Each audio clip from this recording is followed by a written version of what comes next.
이유진 변호사입니다. 우리가 살다 보면 녹음을 해야 되는 일이 생깁니다. 예를 들면 길을 가는데 누가 갑자기 나한테 욕을 했어요. 모욕죄로 신고를 하고 경찰서에 가는데 상대방이 갑자기 안 했다고 잡았다는 겁니다. 실제로 돈이 오가는 계약을 하는데 원칙대로 계약서를 쓰자고 하면 나만 속 좁은 사람 되는 것 같고, 그 외에도 정말 중요한 약속이나 지금은 이렇게 말하지만 나중에 말을 바꾸면 아무것도 할 수 없게 되는 상황이 반드시 생기곤 합니다. 그런데 상대방 몰래 녹음을 하는 것은 범죄가 되어 형사처벌을 받게 될 수도 있습니다. 여기서는 몰래 녹음했을 때 어떤 경우에 처벌이 되고 어떤 경우에 처벌이 되지 않는지에 대해서 알아보고 형사처벌되지 않는 녹음 방법에 대해서 알고 넘어가도록 하겠습니다. 자, 몰래 녹음했을 때 처벌 근거 법률인 통신비밀보호법을 잠깐 보겠습니다.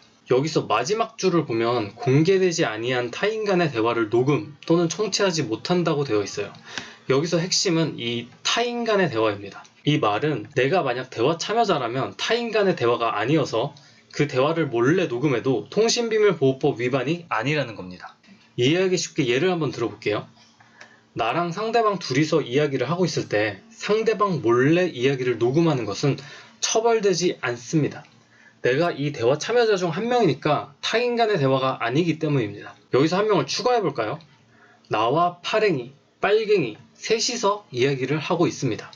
여기서 내가 파랭이와 빨갱이 몰래 대화를 녹음하는 것은 범죄가 아닙니다. 여기도 마찬가지로 내가 대화 참여자 중 한 명이니까 타인 간의 대화가 아니기 때문입니다. 만약에 파랭이와 빨갱이 둘이서 이야기를 하고 있는데 내가 둘 사이에 몰래 내 핸드폰을 둬서 녹음을 하고 나는 집에 있었어요. 이건 내가 대화 참여자가 아니니까 타인 간의 대화를 녹음하는 것이 되어 통신비밀보호법 위반으로 처벌받게 됩니다. 한마디로 정리하면 몰래 녹음해도 처벌받지 않는 경우는 내가 그 대화 참여자인 경우로 알고 있으면 되겠습니다. 그렇다면 내가 대화 참여자인 경우 몰래 녹음을 하면 법적으로 문제가 전혀 없을까요? 내가 대화 참여자여도 상대방 몰래 녹음하는 것은 민사상 불법행위가 되어 손해배상 책임을 질 수도 있습니다. 형사처벌을 받지는 않는데 민사상 불법행위가 될 수 있다는 것입니다. 혹시 이것이 무슨 소리인지 잘 모르시는 분들을 위해 간단하게 법률 상식 하나 알려드리겠습니다. 형사재판은 어떤 행위가 범죄가 되냐 안 되냐, 즉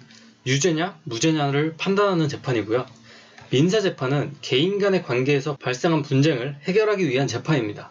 상대방의 동의 없이 몰래 녹음하는 것은 민사재판에서 불법행위가 되어 금전으로 손해를 배상하게 될 수도 있다는 겁니다. 초상권 침해라는 말은 많이 들어보셨을 텐데요.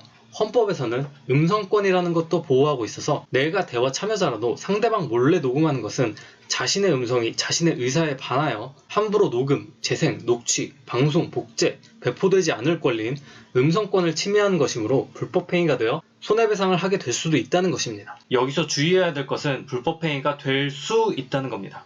무조건 불법행위가 되어 손해를 배상해야 된다는 것이 아니라 어떤 상황에서는 불법행위가 되고 어떤 상황에서는 불법행위가 되지 않아서 손해를 배상하지 않아도 됩니다. 그러면 민사상으로도 불법행위가 되지 않아서 책임을 지지 않는 기준이 무엇인지 한번 알아보겠습니다. 판례에 따르면 녹음자에게 비밀녹음을 통해 달성하려는 정당한 목적 또는 이익이 있고 노동자의 비밀녹음이 이를 위하여 필요한 범위 내에서 상당한 방법으로 이루어져 사회윤리 내지 사회통념에 비추어 용인될 수 있는 행위라고 평가될 수 있는 경우에는 노동자의 비밀녹음은 사회상규에 위배되지 않는 행위로서 그 위법성이 부각된다 라고 하고 있습니다. 쉽게 말해서 상대방이랑 딱히 중요한 계약을 하지도 않았는데 아따 날씨 좋다 이러면서 잡담을 하고 있는데 이런 것까지 다 녹음하면 정당한 목적 또는 이익을 인정받기 어렵겠죠?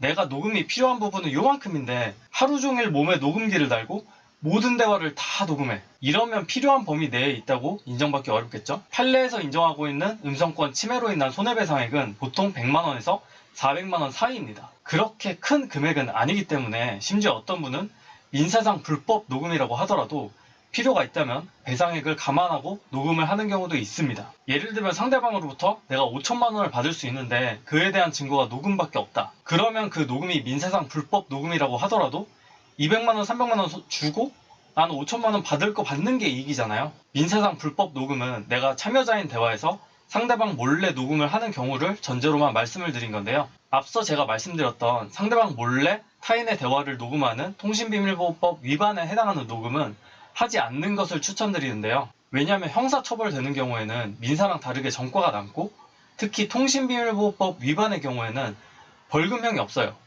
최소 징역형입니다. 조심해야겠죠? 다음에 또 유용한 법률 영상에서 만나도록 하겠습니다.